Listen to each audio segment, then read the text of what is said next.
उर्दू नज़म थोड़ा थोड़ा बहुत।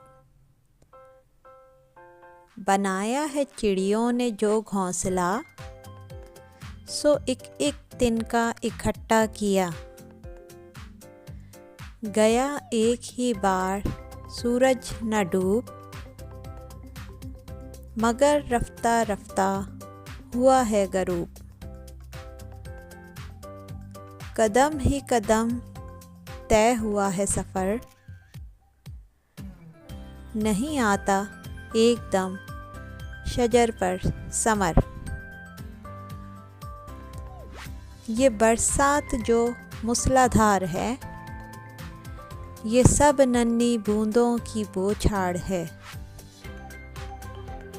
दरख्तों के झुंड और जंगल घने, ये सब पत्ते पत्ते से मिलकर बने। लगा दाने दाने से गल्ले का ढेर, पड़ा लम्हे लम्हे में बरसों का फेर। अगर थोड़ा थोड़ा करो कोई काम, बड़े से बड़ा काम होगा तमाम।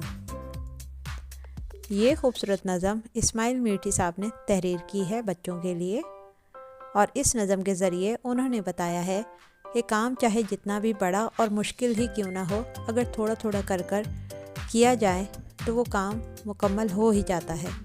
यानी कि मुसलसल कोशिश करते रहने से कामयाबी ज़रूर मिलती है। मज़ीद बेहतरीन वीडियोस देखते रहने के लिए सब्सक्राइब कीजिए Unitone kids network. Thanks for watching.